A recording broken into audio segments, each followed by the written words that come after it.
अलैकुम वरहमतुल्लाहि वबरकातुहू। इन्नल हम्दुलिल्लाह वस्सलातु वस्सलामु अला रसूलिल्लाह अम्मा बाद। अऊज़ु बिल्लाहि मिनश शैतानिर रजीम। बिस्मिल्लाहिर रहमानिर रहीम। कुंतुम खैरा उम्मतिन उखरिजत लिन्नास तअमुरूना बिल मारूफि व तन्हौना अनिल मुनकर। मुहतरम उलमाए किराम, अबनाए जामिया और फारिकीन जामिया, ये अल्लाह ताला का शुक्र एहसान है कि उसने बैठने का मौका इनायत फरमाया। अभी मौलाना सनाउल्लाह साहब उमरी रहमतुल्लाहि अलैह का तज़किरा आया। बस एक दो बातें मुख्तसर तौर पर मैं उनके बारे में ज़िक्र करना मुनासिब समझता हूँ। सबसे पहली बात यह है कि मौलाना बड़े ही मेहनती और जफाकश थे। आपकी तालिब इल्माना ज़िंदगी भी और तालिब इल्मी के बाद आपकी सारी ज़िंदगी में ये चीज़ हमें नुमाया तौर पर नज़र आती है। एक आलिम को ऐसे ही मेहनती और जफाकश होना चाहिए। उन्होंने खुद से अंग्रेज़ी सीखी और अंग्रेज़ी में न सिर्फ उन्होंने अपना नाम पैदा किया बल्कि हिंदू कॉलेज में लेक्चरर बन गए। ये कितना बड़ा एजाज़ है, ये उनकी मेहनत का नतीजा है। अरबी ज़बान में उनकी जो खिदमत थी, जैसा कि आपने सुना कि बड़े बड़े मुसन्निफ़ीन जिनकी इबारत पढ़ना मुश्किल होता है, उनकी किताबों का आपने उर्दू में तर्जमा किया। तो ये मेहनती और जफाकश होने का एक अहम नतीजा था। दूसरी अहम चीज़ मौलाना की ज़िंदगी जो हमारे लिए सबक आमूज़ है, वो है मौलाना की दीन के लिए बेलौस खिदमत। ये गोया कि आपको अपने वालिद से वरसे में मिली थी। आपने भी अपनी मस्जिद में इमामत, खिताबत, क़ज़ावत, जितनी भी खिदमत थी, ये सब लिल्लाह फिल्लाह आपने अंजाम दी। ये भी हमारे लिए आपकी ज़िंदगी का सबसे अहम सबक है। तीसरी अहम चीज़, मौलाना हर आदमी के जिसके अंदर भी कोई सलाहियत और काबिलियत नज़र आती, उसकी कदर करते हैं। कदरदानी गोया कि आपकी एक नुमाया सिफत थी। जिसके अंदर भी आपने खूबी देखी, उस पर आपने कलम उठाया, उस पर आपने लिखा। ना सिर्फ अहले इल्म पर लिखा, जामिया के नकीब पर भी आपने लिखा। जामिया का जो एक खादिम ब्राह्मण था जिसे अय्यर कहा जाता था, उस पर भी आपने लिखा। कदरदानी ये भी बड़ी अहम सिफत थी आपकी। और सबसे बढ़कर आप छोटों की भी कदरदानी करते थे। हमारे अंदर भी कोई खूबी देखते तो उसे निखारने की कोशिश करते। मौलाना को संवारने में, हमको भी आगे बढ़ाने में, तहरीरी मैदान में मौलाना का बड़ा अहम किरदार रहा है। जैसा कि अभी आपने सुना कि मौलाना मुख्तसर मुद्दत के लिए जब मौलाना हबीबुर रहमान साहब बीमार हो गए तो राह इत्तिदाल के इदारे तहक़ीक़ात के आपको 9 महीने ये जिम्मेदारी सौंपी गई। तो उस वक्त जामिया की राह इत्तिदाल का जो खुसूसी शुमारा इत्तिदाल नंबर निकला 2001 में, इत्तिहाद नंबर निकला 2001 में, जो कि मौलाना कमरे में रहते थे, हम लोग नए नए उस्ताद बनकर आए थे। ऐसे ही मौलाना से मेरी बातचीत हुई। हम मौलाना के पास जाकर बातचीत करें, यही हमारे लिए एजाज़ है। इत्तिहाद नंबर निकल रहा था, उस पर मेरी कुछ गुफ्तगू हुई तो आपने मुझसे कहा कि आप भी ज़रूर लिखिए।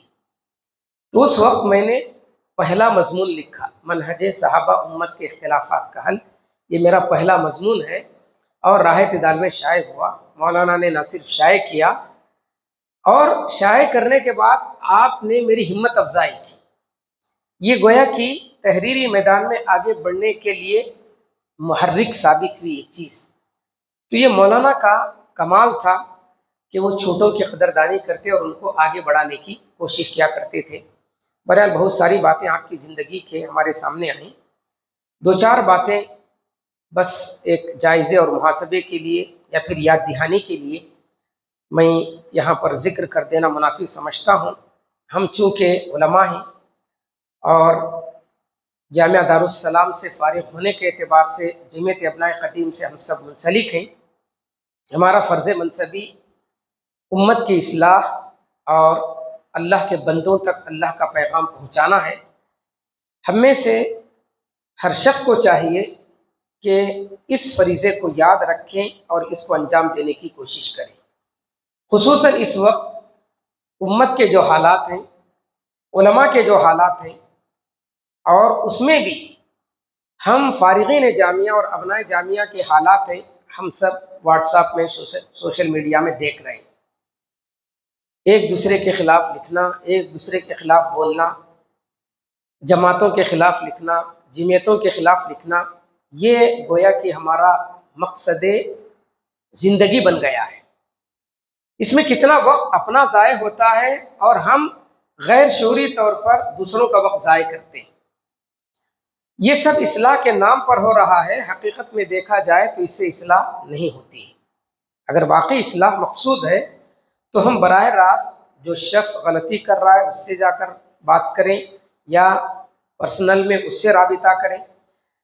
जिस जमात के बारे में हम समझते हैं कि उनके अंदर कोताहियाँ हैं, उनसे बराह रास्त हम मुलाकात करें, उनसे बराह रास्त खत्तो किताबत करें। इस्लाह के ये तरीक़े होते हैं। सोशल मीडिया इस्लाह का कोई तरीक़ा है नहीं और इससे कभी कोई भी मौजू नतीजा ख़ैज़ नहीं हुआ। देख रहे हैं हम लोग कितनी दिनों से सोशल मीडिया पर गुफ्तगू हो रही है, लेकिन कोई भी अपनी बात वापस लेने के लिए उसमें तैयार नहीं और ना कोई हार मानने के लिए तैयार है। हर कोई अपने आप को कहता है कि मैं ही हक पर हूँ, अपनी बात मनवाने की कोशिश कर रहा है। तो इसलिए मेरी ये गुजारिश है कि हम उलमा अपना वक्त सोशल मीडिया पर ज़ाय ना करें। तामीरी कामों में, इस्लाही कामों में, उम्मत को फ़ायदा पहुँचाने के जो काम हो सकते हैं हम उसको सबसे पहले तो मकामी सतह पर अंजाम दें। मकामी सतह पर हम अंजाम दें, यही असल अंबिया का फ़र्ज़ मनसबी।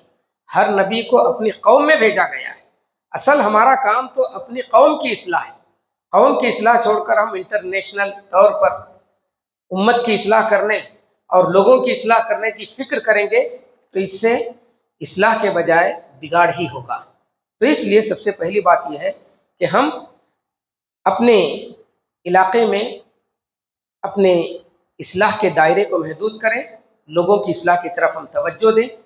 इससे हमारे अंदर इखलास भी पैदा होगा और हम सही सिमत में अपनी खिदमत को अंजाम दे सकते हैं। दूसरा अहम काम जो इस वक्त हमको हमारे मुल्क में करना है और जिसकी तरफ जमीयत अबनाए क़दीम के सदर और जामिया दारुस्सलाम उमराबाद के सेक्रेटरी मौलाना काका अनीस अहमद साहब उमरी हफीज़ुल्लाह बार बार तवज्जो दिला रहे हैं, वो ये कि बिरादरान वतन से ताल्लुकात कायम किए जाएं। इस वक्त हमारा ये गोया की सबसे अहम काम है जिसे अबनाए क़दीम को करना है। अपने ताल्लुकात हम बिरादरान वतन से कायम करें, ये खुद भी उन तक अल्लाह का पैगाम पहुँचाने का एक अहम ज़रिया है। आज बिरादरान वतन से ताल्लुकात ना होने की वजह से ही बहुत सारी गलत फहमियाँ पैदा हो रही हैं। इस्लाम का गलत तासुर उनके सामने जा रहा है और वो मुसलमानों के ताल्लुक़ से बहुत सारी गलत बातें अपने जहनों में पाल रहे हैं। इनको दूर करने का सबसे अहम ज़रिया यही है कि हम उनसे ताल्लुकात कायम करें और मकामी सतह पर जो खिदमत हम कर सकते हैं, उनको फ़ायदा पहुँचाने का जो भी काम कर सकते हैं वो हम अंजाम दें, ताकि इस रास्ते से उनकी गलत फहमों का इज़ाला हो और उन तक हम अल्लाह का पैगाम पहुँचा सकें। बस इन्हीं चंद बातों पर मैं अपनी बात को ख़त्म करता हूँ। अल्लाह ताला से दुआ है कि अल्लाह ताला हम सबको अपने फ़र्ज़ मनसबी को जानते हुए उसे अदा करने की तौफ़ीक़ अता फ़रमाए। आमीन व आखिरु दावाना अनिल हम्दुलिल्लाहि रब्बिल आलमीन।